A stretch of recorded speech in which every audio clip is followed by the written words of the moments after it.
Bem-vindos, amigos, aqui é Jim das Selvas, que continua na exploração do fantástico reino dos jogos de tabuleiro, com foco no sistema Advanced Squad Leader. Após uma breve retrospectiva histórica que foi feita no episódio de introdução, cujo link segue acima, vamos dar prosseguimento a esta empreitada. Como vimos anteriormente, o sistema Advanced Squad Leader é extremamente complexo, com um livro de regras com cerca de 700 páginas, e não as 800 que havia comentado antes. Desculpem o Jim por esta falha. Este grau de complexidade torna a introdução ao jogo extremamente difícil e desafiadora, e mesmo com um capítulo dedicado ao treino das atividades do jogo, termina por afastar as pessoas menos comprometidas e de personalidade pouco obsessiva. Para fazer frente a este problema, a partir de 2004, a Multiman Publishing passou a lançar os chamados Starter Kits, com regras básicas e de menor complexidade. São 4 os módulos lançados até agora, cada um abordando um aspecto relacionado ao jogo. O Starter Kit 1 inclui regras muito básicas envolvendo apenas as unidades de infantaria e suas armas de suporte, para colocar os jogadores rapidamente em uma versão simplificada do ASL. Os counters estão incluídos para as unidades de infantaria alemãs, russas e americanas. O segundo Starter Kit adiciona regras para o uso de peças de artilharia, armas antitanque, morteiros, além das chamadas armas antitanque de infantaria, como a bazuca, Piat ou Panzerschreck. O Starter Kit 3 adiciona regras para tanques e outros veículos. O Starter Kit 4 nos leva para o Teatro de Operações do Pacífico, PTO, e adiciona o Corpo de Fuzileiros Navais do Japão e dos Estados Unidos à programação do ASL-SK. O livro de regras para esses jogos é extremamente simplificado, contando com apenas 36 páginas, o que facilita muito a tarefa do aprendizado. Apenas como exemplo na diferença de complexidades entre o Starter Kit e o jogo pleno, vamos considerar apenas o aspecto do terreno. Enquanto nos primeiros são descritas apenas 12 variáveis de terreno e estruturas, no jogo pleno, esses são compostos por cerca de 40 aspectos de terrenos e suas variáveis. Bem, com isso posto, o Jim, apesar de todo o seu comprometimento, não é obsessivo o suficiente para iniciar a prática deste jogo pelo modo mais difícil e, portanto, vamos iniciar pelo módulo SK1. Vamos agora tratar das unidades básicas do jogo, representadas pelos diversos counters. Os counters de pessoal são divididos em 3 grupos. Os chamados Multiman Counters, que, como o nome já diz, representam os esquadrões, com 3 figuras em sua face, e os meio esquadrões, com 2 figuras em sua face. Na frente desses counters existem uma série de 3 números, cada um com um significado. O primeiro número se refere ao poder de fogo da unidade, que vai ser utilizado durante a batalha. O segundo número representa a distância efetiva do disparo da unidade, medida em axis. Finalmente, o terceiro número representa o moral da unidade, e talvez seja o número mais importante deste jogo, pois as unidades que têm seu moral quebrado, que é representado pela face oposta dos counters, tendem a se acovardar e a fugir da batalha para a retaguarda.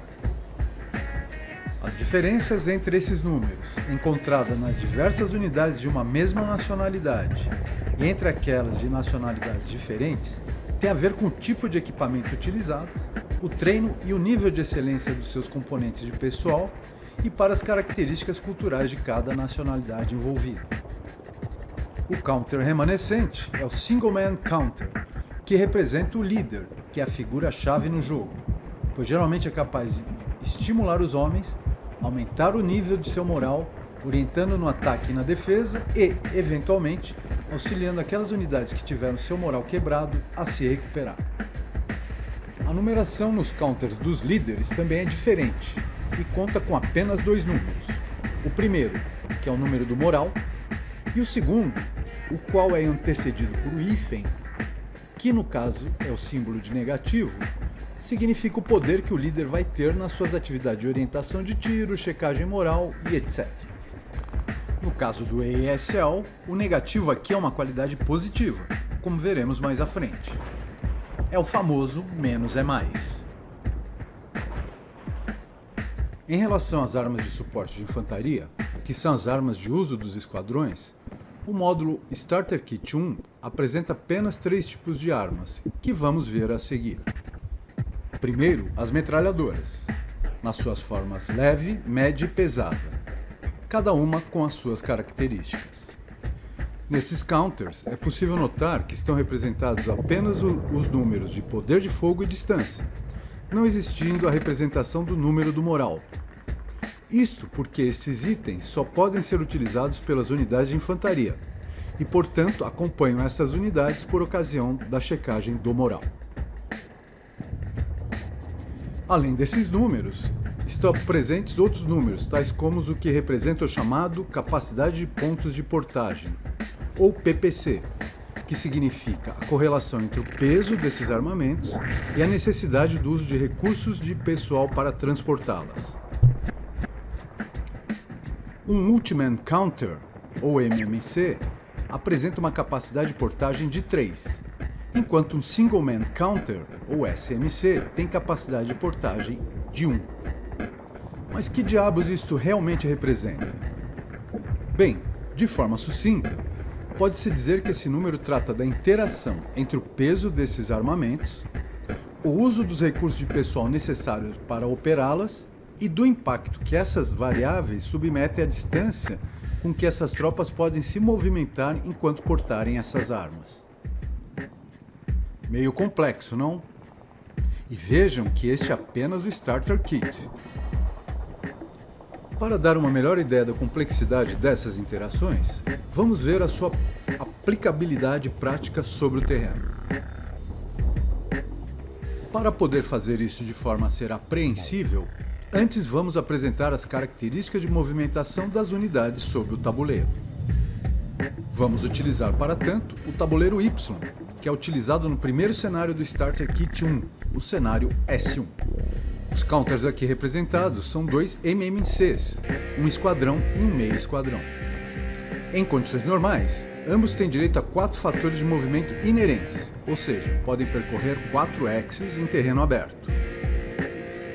Esses fatores de movimento, que doravante serão denominados apenas por MF, são alterados conforme o terreno sobre o qual as unidades se movimentam. Como exemplo disso, digamos que as unidades localizadas sob o X, Y e 7 se movimentem apenas sob a estrada. Elas passam a contar com um bônus de 1 MF, ou seja, ganham direito a percorrer 1 X a mais na sua fase de movimento. Para que essas unidades possam se movimentar em direção aos X's com a representação das edificações ou para a área de floresta, o gasto de MF será de 2 por cada X deslocado que apresentem estas características. O custo para deslocamento para os Single Man Counters é igual ao dos Multi-Man Counters, com a diferença de que esses líderes possuem um total de 6 MFs para gastar. Se, por acaso, os Multi-Man Counters se deslocarem em conjunto com os líderes, eles também poderão utilizar 6 MFs no turno. Esta digressão se fez necessária para retomarmos a questão do PPC e suas diversas interações. Então, vamos a elas. Como vimos, os Multi-Man Counters têm direito a 3 PPCs cada, enquanto o líder tem direito a 1 PPC. Quando confrontamos esse fato com o PPC requerido pelas metralhadoras leves, que é apenas 1, vemos que é possível que cada uma dessas unidades pode portar ao menos uma metralhadora leve. Os problemas passam a ocorrer quando vamos utilizar as metralhadoras médias ou pesadas, com o requerimento de pontos de portagem maiores.